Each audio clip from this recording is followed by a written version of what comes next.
आज के एपिसोड में होगा आरती का राघव सिंह राजपूत से आमना सामना, जहाँ पे राघव सिंह राजपूत आरती और अंजलि दोनों को एक साथ देखकर अचंभित हो जाएगा और गणेश अवस्थी पे भड़क उठेगा। आखिर ये पूरी कहानी क्या है, आइए जानते हैं आज के स्पेशल एपिसोड में। कहानी की शुरुआत होती है चंद्रभान ठाकुर से, जो कि आरती को धमकी देते हुए कहता है कि अगली बार अगर तुमने ऐसी हरकत करने की कोशिश करी या फिर उस गैंग के पीछे कोई भी रिपोर्टिंग करी तो मैं तुम्हें छोड़ूंगा नहीं। लेकिन इस वक्त तक तो आरती ने फोन को काट दिया होता है। इसलिए चंद्रभान ठाकुर एडिटर के पास आता है और कहता है कि तुम्हारे चैनल पे उस गैंग से रिलेटेड एक भी वीडियो आगे नहीं डलनी चाहिए। तुम्हारे जो भी टीआरपी के पैसे हैं वो तुम मुझसे ले लेना, लेकिन अगर उस गैंग के बारे में कुछ भी करा तो ये बात याद रखना कि ना ही तुम्हारा चैनल बचेगा, ना ही तुम और ना ही तुम्हारी वह रिपोर्टर। इतना कहकर चंद्रभान ठाकुर वहाँ से चला जाता है। इस और आरती भी बहुत ज्यादा गुस्सा होती है। आरती अपनी माँ के सामने कहती है कि माँ, पता नहीं कौन सा सरफिरा इंसान मुझे फोन कर रहा था, वो भी एडिटर साहब के नंबर से। वो मुझे धमकी दे रहा है कि मैं अब उस गैंग के बारे में रिपोर्टिंग नहीं करूं। क्यों नहीं करूं मैं उस गैंग के बारे में रिपोर्टिंग? मैं तो करूंगी। उसको शायद मेरी ताकत का अंदाजा नहीं है। अगर मैंने सिर्फ एक फोटो भी अगर मैंने उसकी लीक कर दी ना तो पूरी जनता उसके ऊपर भड़क जाएगी और वो अपना मुंह छुपाता फिरेगा। उसी वक्त वहाँ पर सपना आ जाती है और सपना कहती है कि क्या हो रहा है आरती, इतनी चिल्ला क्यों रही है? आरती कहती है कि नानी, पता नहीं एक सरफिरा इंसान मुझे फोन करके धमकी दे रहा है। सपना कह रहा है तुझे धमकी दे रहा है? किसमें इतनी हिम्मत है जो तुझे धमकी देगा? आरती कहती कि पता नहीं क्या नाम बताया था उसने, कुछ चंद्रभान ठाकुर।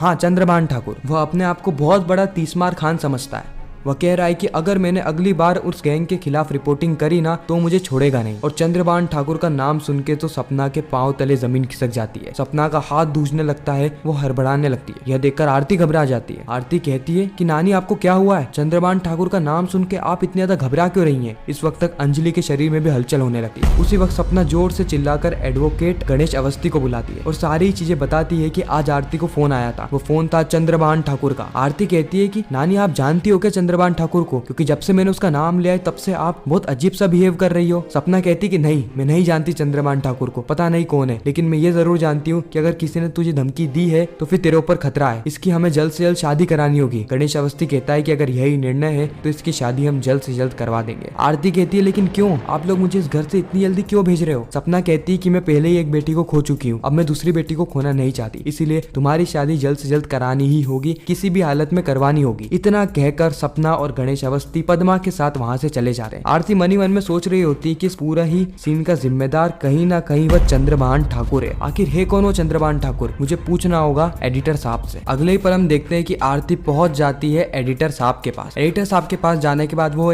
पूरी ही कहानी बताती है कि किस तरीके से चंद्रभान ठाकुर ने उसको धमकी दी और जब उसने सारी बात उसकी नानी को बताई तो उसकी नानी बहुत ज्यादा घबराने लगी। आरती कहती कि मुझे ऐसा लग रहा है कि यहाँ पर कुछ ना कुछ गड़बड़ जरूर है। मुझे यह भी लग रहा है कि मेरी नानी कहीं ना कहीं उस चंद्रभान ठाकुर को जानती है, लेकिन आखिर है कौन ये चंद्रभान ठाकुर और ये मेरे आपके हम सबके पीछे क्यों पड़ा हुआ है? उसी वक्त एडिटर कहते हैं कि क्या मामला है आरती, तुम्हें ये सब जानना ही क्यों है? तुमने मेरी मैगजीन के लिए बहुत अच्छा आर्टिकल दिया था जिसे कि हमने टीवी चैनल पे चलाया और वह सुपर हिट रहा। क्या टीआरपी आई यार, उसकी मजा आ गया। इसीलिए हमें धमकी मिली है तो मिली है, हम उसका कुछ नहीं करेंगे। हम सीधे जाएंगे उत्तर प्रदेश में, यानी तुम जाओगे उत्तर प्रदेश में और वहाँ की गैंग को एक्सपोज करोगी, जिससे हमारी चैनल की जो टीआरपी है वो एरोप्लेन से सीधे रॉकेट बन के हवा में उड़ जाए। पूरा भारत याद करेगा कि क्या चैनल था और तुम्हें भी याद करेगा कि क्या जर्नलिस्ट थी। तुम्हारा सारा ही सपना पूरा हो जाएगा आरती। बस ये चंद्रभान ठाकुर से थोड़ा सा दूर रहो। देखो, मुझे ज्यादा कुछ तो नहीं पता इसके बारे में, लेकिन मैं ये जरूर जानता हूँ कि ये एक्स पॉलिटिशियन है। पहले ये चुनाव लड़ा करता था, लेकिन पता नहीं क्या हुआ कि चुनाव नहीं लड़ता, इसको पार्टी से निकाल दिया गया। अब अगर ये धमकी दे रहा है तो ठीक है, हम वह काम नहीं करेंगे। आरती कहती कि ऐसे कैसे नहीं करेंगे, और आप मुझे उत्तर प्रदेश भेज रहे हैं, मेरे नाना नानी का क्या होगा? और मेरी माँ, वो तो बिना मुझे देखे खाना तक नहीं खाती है। मैं काम करती हूँ, मैं इसके बारे में सोचती हूँ कि मैं उत्तर प्रदेश जाऊंगी या नहीं। अभी मुझे मेरी माँ को लेकर हॉस्पिटल जाना है, आज उनका चेकअप है, मेरे बिना तो वो आंख तक नहीं खुलती। अब अगले ही पल हम देखते हैं कि गणेश अवस्थी, सपना अवस्थी और आरती अवस्थी एडवोकेट अंजलि अवस्थी को लेकर सीधे हॉस्पिटल पहुंचते हैं। आरती यहाँ पे अपनी माँ को कह रही होती है कि माँ, तुम्हें डरने की जरूरत नहीं है, मैं हूं ना तुम्हारे साथ। ये वैसे भी रेगुलर चेकअप है और ये चेकअप भी हम तुम्हारे लिए ही तो करवा रहे हैं, ताकि तुम्हारी तबियत जल्द से जल्द ठीक हो जाए और तुम अपने पाँव पे चलने लगो। तो मुझे आशीर्वाद दो और मुझे सारी वह घटना बताओ कि आखिर कौन था वो जिसने तुम्हारी ऐसी हालत गलत करी? आखिर कौन था वो जिसने मुझे मेरे पापा से छीन लिया? तुम बस मुझे एक बार उसका नाम बता दो, उसका पता बता दो और आखिर उसने ऐसा क्यों किया यह भी बता दो। उसके बाद यह आरती उसे ऐसा सबक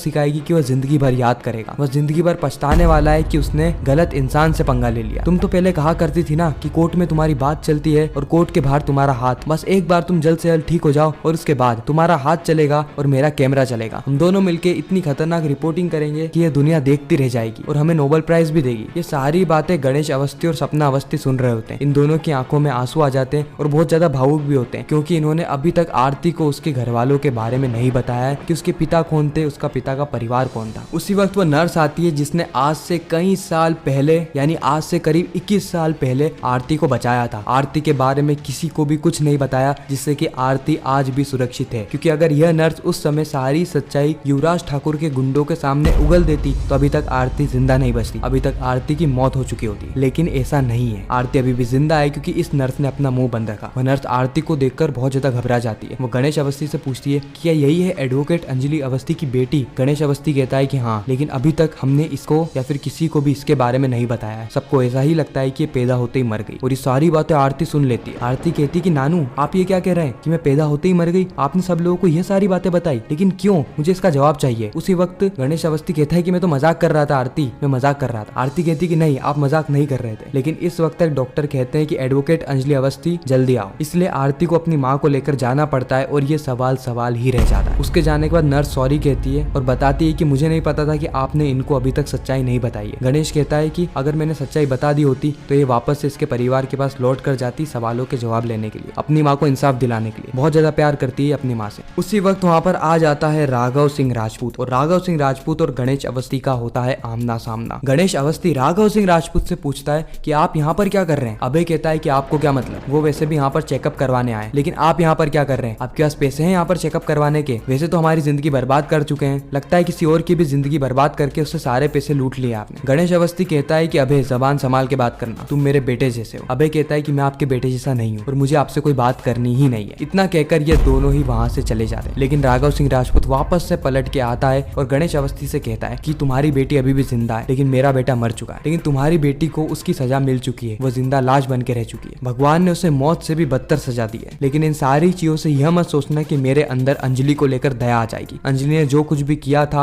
वो अभी भी मेरे जहन के अंदर है। मैंने उसके कारण मेरे बेटे को खोया, इसीलिए मैं उसे कभी भी माफ नहीं करूंगा, कभी भी नहीं, यानी कभी भी नहीं। इतना कहकर राघव सिंह राजपूत भी वहां से चला जाता है। गणेश अवस्थी मन ही मन में सोच रहा होता है कि राघव सिंह राजपूत हॉस्पिटल में है, अंजलि भी हॉस्पिटल में है, आरती भी हॉस्पिटल में। कहीं ऐसा ना हो कि आरती के बारे में राघव सिंह राजपूत को पता चल जाए, क्योंकि वह तो अंजलि से नफरत करता है। अंजलि की बेटी को भी वो मारने की कोशिश करेगा या फिर वह युवराज ठाकुर को बता देगा, जिससे कि मेरी बेटी पर खतरा और ज्यादा मंडराने वाला है। मुझे किसी भी हालत में इनको मिलने से रोकना होगा। गणेश अवस्थी यही सारी चीजें सोच रहा होता है और इसी के साथ एक खूबसूरत एपिसोड भी यहाँ पर खत्म हो जाता है, इस ट्विस्ट और सस्पेंस के साथ कि आखिर आगे होने क्या वाला है। क्या सही में एडवोकेट अंजलि अवस्थी की बेटी आरती का सामना होगा एडवोकेट राघव सिंह राजपूत से, या फिर कहानी अभी भी थोड़ा समय रुक के हमें बताई जाने वाली है? कहानी थोड़े समय बाद हमें खुल के देखने को मिलेगी। ये सारी चीजें हमें पता चलेगी आने वाले एपिसोड में। आपको यह वीडियो कैसी लगी कमेंट सेक्शन में जरूर बताना। मैं मिलता हूँ आप सभी से किसी नेक्स्ट इंटरेस्टिंग वीडियो में। जब तक के लिए गुड बाय।